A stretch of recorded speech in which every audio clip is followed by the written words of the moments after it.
Mas e quanto aos irmãos dele? Olha o que a palavra fala, amados. No versículo 4, nós vemos que os irmãos rejeitavam José. No versículo 8, nós vemos que desprezavam-no pelos seus sonhos. E no versículo 11, tinham inveja dele.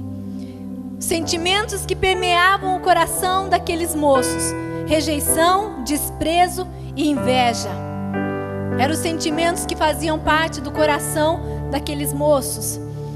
E amados, esses sentimentos, quando fazem parte de uma vida, de uma pessoa, eles são totalmente destrutivos. Uma mente que carrega esse tipo de sentimento, destrutivo completo sobre a sua vida. E nós vemos isso, como um exemplo muito claro no mundo, acerca das coisas que acontecem lá fora. As pessoas que possuem esse sentimento de inveja, eles maquinam contra o outro, eles não estão nem aí. A questão, o alvo é destruir, é tirar do meio do caminho, e fazem qualquer coisa. Eu lembro de uma história, quando eu vim embora lá do Paraná, uma pessoa que trabalhava num órgão, de um banco, e então a pessoa estava ali e tal, muito tempo, e todo ano, todas as eleições que tinham, as pessoas têm as chapas, e nunca tinha uma chapa que concorresse a eles. E num determinado momento, uma equipe lá preparou um esquema, chamou pessoas para dizer que a pessoa estava roubando, e foi algo assim tão terrível. Tal era a inveja, o sentimento contra aquela pessoa. E a pessoa, embora não sendo cristão, mas sendo uma pessoa honesta, sincera, depois, mais à frente, as próprias pessoas que participaram daquele vídeo, daquela encenação, voltaram atrás, se humilharam, pediram perdão, porque tinham feito algo de uma forma comprada. Então é assim que o mundo age. E assim como os irmãos de José, debaixo de um sentimento de inveja, eles intentaram, maquinaram, tirar a vida de José. Por quê? Porque José incomodava eles. José, de alguma forma, estava ali incomodando eles. E o que é esse sentimento de inveja, queridos? Nada mais é do que um sentimento de inferioridade. Então há um sentimento de inferioridade, e aquilo que está instalado no seu coração, nas suas emoções, ele é externado através da inveja, dos ciúmes. Porque na realidade aqueles irmãos, eles vivenciaram vários momentos do preferencialismo do pai em relação ao filho, Não que ele fizesse com o intuito, mas havia. E por conta disso se instalou aquele sentimento de rejeição, que automaticamente é transferido para um sentimento de inveja. Embora tenha carregado aquele sentimento de rejeição, mas quando tem esse encontro com o Senhor, esse coração pode ser modificado. Ao passo do que aquele homem lá, como Thor, ou como quantos aí que estão aí fora, que carregam esse sentimento destrutivo na sua vida, e que eles querem mesmo destruir aquele que está lá, que está o incomodando. Então eles usam várias coisas, e o diabo aproveita disso, e então entra no âmbito da possessão, e aí leva a pessoa realmente à destruição. Quantos casos, manda matar fulano, manda matar não sei quem. Por quê? Porque quer o poder, quer a autoridade dele, quer o cargo dele. É ou não é, queridos? É assim que acontece no mundo. Mas e na igreja, será que esse sentimento pode acontecer de inveja? E eu digo para você que inconscientemente pode acontecer sim. Vocês sabiam disso? Por quê? Porque nós, temos uma história. E é por isso que eu creio que nessa noite o Senhor quer quebrar sofismas e fortalezas na nossa mente. Que nós possamos nos olhar no espelho de Deus e ver que nós temos uma imagem e uma semelhança dele. E que por conta disso eu não preciso, querer ser igual a outra pessoa, ficar me comparando com a outra pessoa, ou me sentindo inferior a outra pessoa. Porque cada um de nós tem uma essência que Deus depositou sobre cada um de nós de forma única e exclusiva. né? Como nós já ouvimos aqui, o pastor Luiz já falou, nós temos um DNA, nós temos uma digital que é única, queridos. Ninguém é igual a nós, ninguém. Tal é a perfeição do nosso Deus, do nosso Senhor Jesus Cristo. Amém, amados? E quando nós vemos que há um comentário invejoso, como que nós percebemos isso? Porque aquela pessoa que é invejosa, ela é crítica. Ela só sabe ver o defeito do outro. Ou então, na concepção dela é um defeito, né? A pessoa é falante, a pessoa é extravagante. Ai, para que precisa ser assim? Para que precisa ficar toda assim? Para que precisa falar com todo mundo? Mas na realidade, aquele sentimento de inferioridade, ela gostaria de ser igual àquela pessoa. Mas ela critica, né? Ela fala. Ou então do casal lá todo apaixonado e pega na mão e bonitinho. Ai, para que precisa tudo isso? Para que é necessário esses beijinhos, essa mãozinha, parece namoradinho? Mas porque na realidade ela gostaria de ter um casamento igual, né? Que tivesse todo esse contexto de paixão, né? De namoro.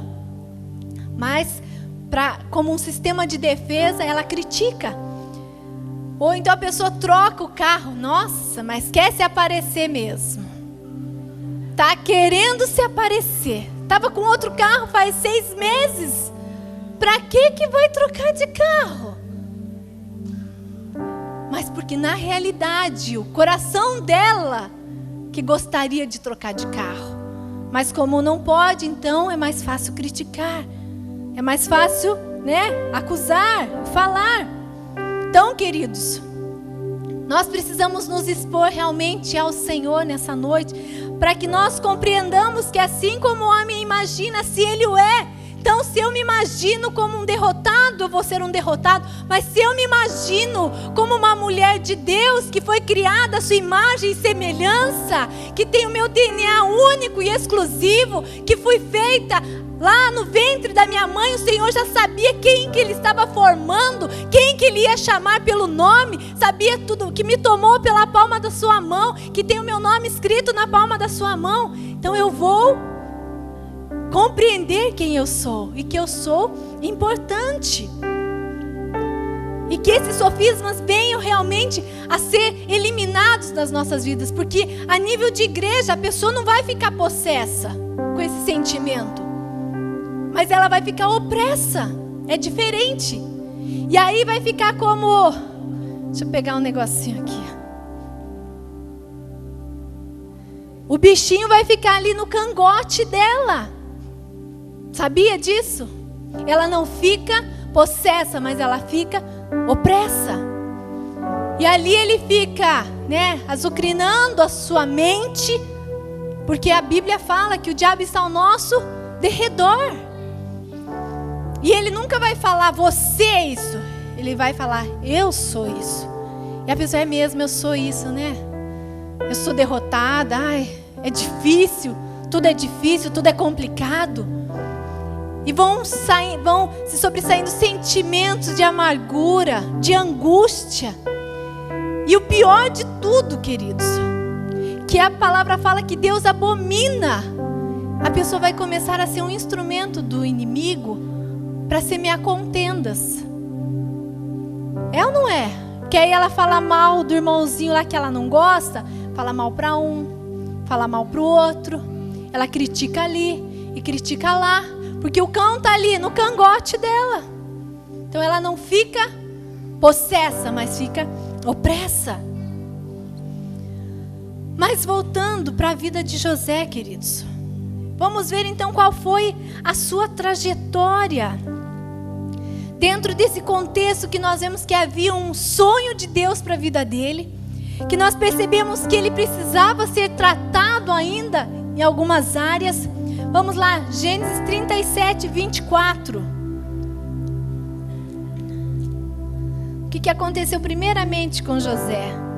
E tomaram-no e lançaram-no na cova, porém a cova estava vazia e não havia água nela.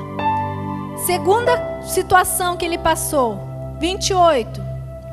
Passado, pois, os mercadores medianitas, tiraram e alçaram a José da cova e venderam José por 20 moedas de prata aos ismaelitas, os quais levaram José ao Egito.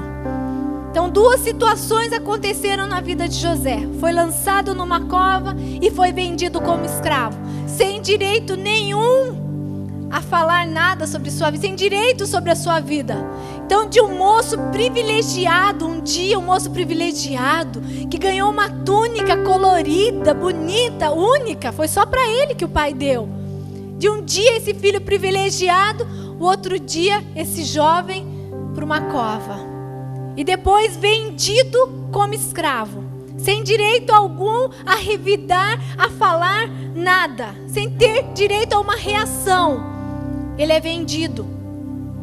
Então nós precisamos entender, às vezes, para Deus alinhar-nos algumas coisas, ajustar-nos as nossas vidas, a gente vai ter que passar por algumas covinhas também.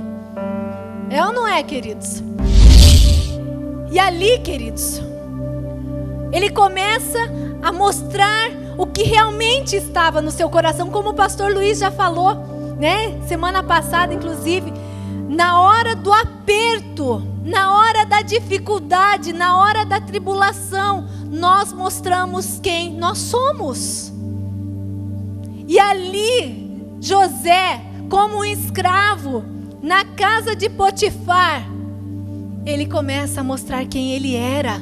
Um homem de Deus, um homem que tinha a mente e o coração curado, um homem que, mesmo sendo um escravo, ele agia como um senhor.